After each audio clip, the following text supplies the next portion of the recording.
안녕하세요. 안녕하십니까. 네, 연세아이 리포터 설윤희입니다. 네, 오늘은 뇌졸중, 또 중풍이라고도 불리는 질환에 대해서 마비 증상과 회복 가능성에 대해서 이야기를 해보려고 하는데요.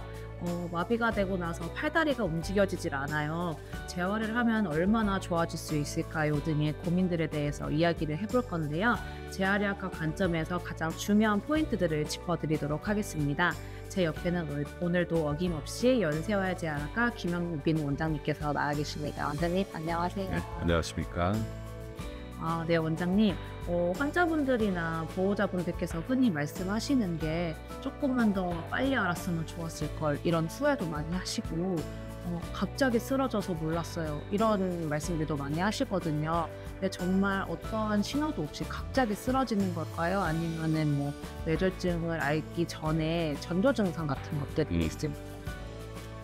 일반적으로 뇌졸중이 그 뇌출혈이 있고 뇌경색이 있습니다. 그러니까 뇌혈관이 갑자기 찢어지거나 터지면서 이제 피가 뇌 안에 고이면서 여러 가지 증상을 나타내는 뇌출혈, 그리고 혈관이 막힌 뇌경색이 있는데, 뇌경색 같이 혈관이 꾸준히 점진적으로 막히는 경우에는 이제 전조 증상이 나타나는 경우들이 있고, 이제 급작스럽게 뇌출혈이 있는 경우에는 이제 전조 증상 없이 나타나기도 합니다. 근데 이제 전조 증상은 일반적인 뇌졸중의 증상을 생각을 하시면 되겠습니다. 그러니까 갑자기 한쪽 팔, 다리에 힘이 좀 잘 안 들어간다든지, 그리고 갑자기 어지럽다든지, 말이 갑자기 잘 안 나온다든지, 잠깐 의식을 잃었다가 다시 이제 정신이 든다든지, 이런 형태로 증상이 꾸준히 지속되면 뇌졸중이라고 하는데, 그 증상이 잠깐 왔다 가는 거는 이제 일과성 허혈성 발작이라고, 이제 뇌졸중의 맨 초기 단계의 어떤 증상으로 보시면 되겠습니다. 이제 그거를 놓치고 이제 좀 있으니까 좋아졌네 라고 생각을 하고 그냥 똑같이 일상생활 하시다 보면 이게 시간 지나면서 실제 진짜 뇌졸중으로 진행이 되기도 하는 거죠.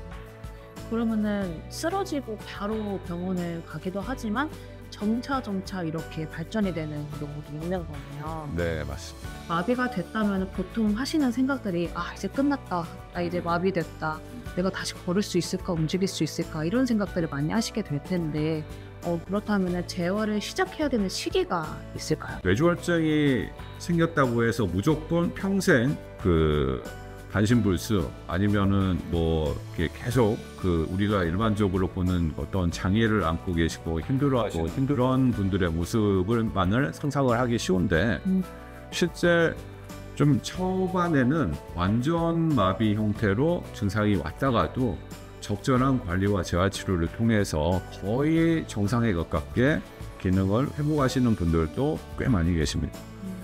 다만 처음에 증상이 나타나고 나서 적절한 응급조치, 막혀있는 혈관을 뚫어내기 위한 조치를 빨리 받으시고, 그리고 이미 손상을 받은 이제 뇌 기능, 뇌 세포들의 어떤 기능들을 되돌리기 위한 적절한 재활치료를 이른 시간 안에 빨리 시작을 하셔서 적절하게 잘 받게 되시면 충분히 많은 기능 회복을 기대를 할 수가 있는데, 보통은 뇌졸중 발생하고 나서 약 3일에서 일주일 이내에 재활치료 시작을 하는 걸 권장을 하는데, 그게 늦어지면 늦어질수록 돌아올 수 있는 기능에 여력이 떨어질 수밖에 없기 때문에 그런 부분에서는 빨리 치료를 받으면 받을수록 후유증을 최소화할 수 있다, 이거를 기억해 주시면 좋겠습니다.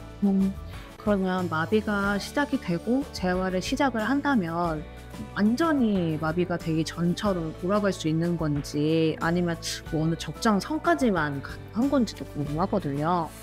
사실 이게 천차만별인 게, 뇌졸중이 발생한 뇌혈관, 이게 혈관이 찢어져서 생긴 뇌출혈인지, 아니면은 혈관이 일시적으로 막혀서 생기는 뇌경색인지, 그리고 막혔다면 그게 어느 혈관을 막았는지에 따라서 증상이 나오는 정도나 그리고 회복에 가능한 정도가 굉장히 많이 다르게 됩니다.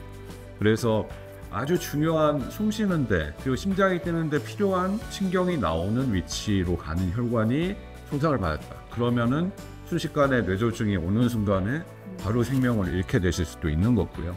그리고 이제 그런 위치까지는 아니고 뭐 팔다리에 뭐 움직임을 조절하는 그 뇌로 가는 혈관이 뭐 막혔다. 그것도 이제 부분적으로만 막혔다. 그러면 처음에는 그 팔다리가 완전 마비 오는 것처럼 굉장히 심하게 나올 수 있지만 적절한 관리와 치료를 통해서 거의 후유증 없이 되돌릴 수 있기도 합니다. 원장님 질문 한 가지 더 드리겠습니다. 뇌졸중으로 인해 입원을 하시게 되면은 뭐 매일매일 치료를 진행하시게 되는데 입원이 끝나고 나서 입원 기간이 한정되어 있다 보니까 퇴원을 하신 다음에 그 다음에는 치료를 어떻게 해야 되는지 많이 고민을 하시게 될 것 같아요. 그런 경우에는 치료를 어떤 식으로 진행하는 게 좋을까요? 사실 그 재활치료가 대부분 1대1로 전문 치료사 선생님이 그 환자분 상태에 맞춰서 그 치료를 진행을 하게 됩니다. 이제 그러다 보니 입원 상태에서는 담당 치료사 선생님들과의 치료 스케줄 배정이 원활히 잘 이루어질 수가 있는데 그 통원상에서는 이제 병원까지 일단 왔다 갔다 하는 과정에서 이제 시간대를 서로 맞추기가 어려운 데다가 그래서 사실 이 통원 치료 받는 환자분들 같은 경우는 그래도 어느 정도는 기능이 좀 많이 돌아오신 상태실 거기 때문에 그 병원에서의 치료의 기회는 한정적이라 그 댁에서 스스로 어떤 식으로 관리를 하고 치료할지의 그 방법들을 제대로 담당 치료사 선생님께 배우시고 숙제를 받으시고 그리고 거기에 추가적으로 내가 제대로 치료를 잘 하고 있나, 운동을 열심히 잘 하고 있나,